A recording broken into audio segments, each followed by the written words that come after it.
Bonjour à toutes et à tous, bienvenue pour cette nouvelle édition du journal de la rédaction. Vous le savez, on est ensemble en images, en 8 minutes, pour toute l'actualité du jour, l'info près de chez vous. L'info de ce vendredi 21 décembre, avec d'abord une grande première dans l'histoire de la région, l'aboutissement de près de 8 ans de travail pour l'Institut de la langue régionale flamande, un tout premier dictionnaire de flamand occidental. 23 000 entrées, 12 300 mots flamands, 5 500 expressions rassemblées dans ce livre de 672 pages. Le flamand occidental, c'est le nom officiel par l'UNESCO et le ministère de la Culture de la langue régionale en usage dans le Nord, reconnu comme langue régionale. Officiellement, depuis 1999, le flamand occidental compterait à peu près 50 000 locuteurs, mais la transmission aux jeunes est assez faible. Ce dictionnaire franco-flamand doit donc permettre un meilleur apprentissage. Explication au micro de Margot Seilly. C'est essentiel pour plusieurs raisons. Il y a une partie culturelle, il faut l'avouer, c'est comme ça fait partie de notre patrimoine. Il ne faut pas oublier que dans la Constitution de la France, les langues régionales font partie du patrimoine de la France. C'est noté dans la Constitution. Donc si on fait partie du patrimoine de la France, il ne faut pas laisser tomber ce patrimoine en morceaux. Ça, c'est déjà un point. Mais il y a un deuxième point important, c'est que c'est une langue transfrontalière. Et donc on parle encore beaucoup plus en flamand en Belgique que chez nous. À une époque où, quand nos parents étaient jeunes, ils parlaient la même langue des deux côtés de la frontière. Et ils se sentaient très à l'aise, les Belges quand ils venaient chez nous et les Français quand ils allaient en Belgique. Aujourd'hui, on a l'impression que c'est deux pays différents. Alors que certes, ce sont deux entités de pays différentes, mais avec une culture qui est la même sur une partie des territoires. Donc c'est aussi essentiel à ce niveau-là. Et c'est aussi une langue pour l'emploi de l'autre côté de la frontière, parce que cette langue est parlée par 1 500 000 locuteurs en Flandre belge. Et quand on va travailler là-bas, eh bien, dans les entreprises, on parle aussi en flamand. On parle d'emploi également dans ce journal avec un secteur aujourd'hui en pénurie, en manque de main-d'œuvre. La maintenance de matériel industriel, 1500 à 3000 postes seraient à pourvoir actuellement en France et 360 rien que dans la région. Pour en parler, nous avons rencontré Grégoire Bouffard. Il est aujourd'hui en deuxième année de BTS et en alternance en entreprise, mécanicien apprenti chez Bergerac Monailleur. Il vient de remporter la médaille d'or des Olympiades des métiers face à une dizaine d'autres candidats. Cette compétition, c'est surtout une tribune pour promouvoir ces métiers de techniciens et de mécaniciens de maintenance des matériels. Le secteur pèse plus de 11 milliards d'euros, mais je vous le disais, peine à recruter 350 postes aujourd'hui à pourvoir dans les Hauts-de-France. Explication au micro de Margot Sailly.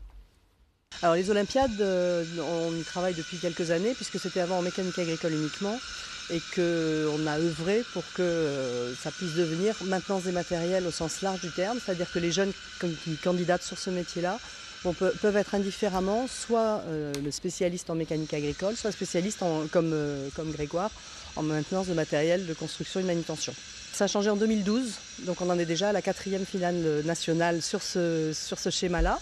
Et en parallèle, on a également fait les démarches pour pouvoir porter ce métier à l'international.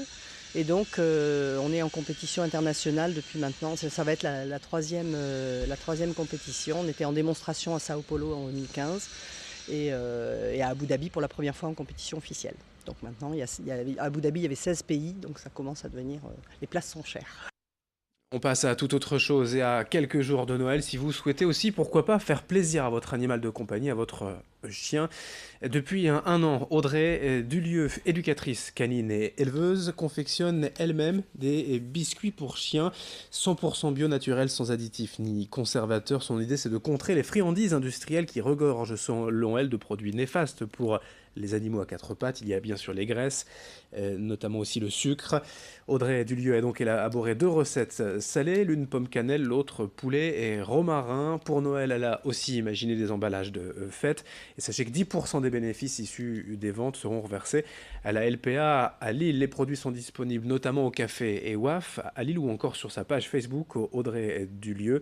Idil Guna, il a rencontré. Je suis éleveuse de cocker anglais aussi, donc je me suis intéressée à ce que je mettais dans la gamelle de mes animaux. Et c'est vrai que tout naturellement, je me suis dit, je fais attention à ce que je mets dans leur gamelle, mais finalement, tous les à côté, comme les friandises, c'est vrai que je m'en sers énormément comme récompense dans l'éducation. Je me suis dit, mais est-ce que finalement c'est bon pour mes chiens et pour tous les chiens que j'ai en éducation? Et je me suis rendu compte en regardant la liste des ingrédients que ce n'était pas forcément le cas. On a énormément de sucre, alors que le sucre n'est pas indispensable au bon fonctionnement de l'organisme canin. On a parfois des friandises qui ne sont pas du tout protéinées, alors que les protéines, ça doit être normalement l'apport principal du chien. Et beaucoup aussi de blé, de céréales, finalement pas du tout ce que le chien doit avoir en priorité dans les nutriments. Et puis dans cette édition également, souvenez-vous, il y a quelques semaines, nous vous avions présenté Martin, un jeune Lillois sans domicile fixe qui avait tout perdu, qui faisait la manche dans la rue. Après une campagne de solidarité sur Internet, Martin a retrouvé un appartement, il a épongé ses dettes et il suit désormais une formation. Pour trouver un travail, Vincent Vieillard est allé le rencontrer. Bonjour. Bah voilà, c'est ici que j'habite.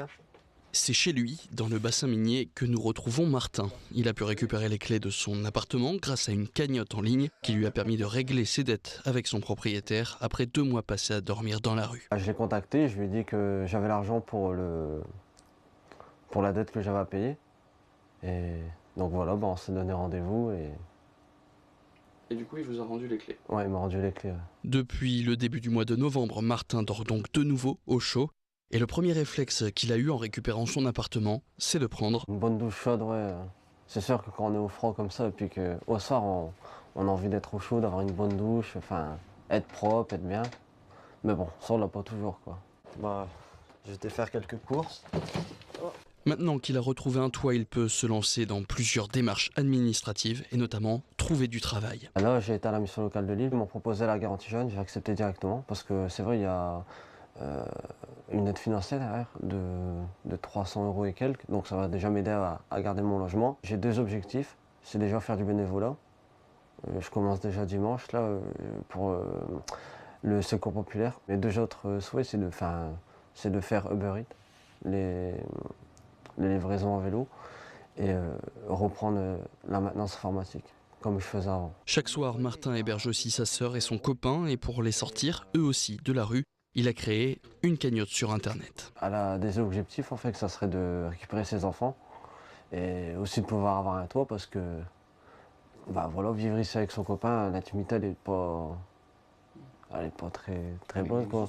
Ouais, elle est inexistante hein, parce que bon, je dors haut, il dort en bas. Enfin... Aujourd'hui, Martin est toujours en contact avec Michael qui avait créé cette cagnotte sur Internet qui lui a changé la vie et il n'oublie pas ceux qui lui ont tendu la main. Je voudrais remercier tout le monde parce que grâce à eux, j'ai pu récupérer mon logement, j'ai pu me rhabiller. Là, on est en train de refaire mes papiers.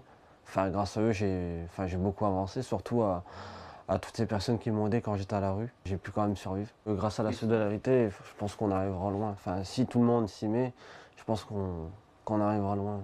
La preuve, maintenant, c'est à mon tour de donner un peu de mon temps à ceux qui en ont besoin.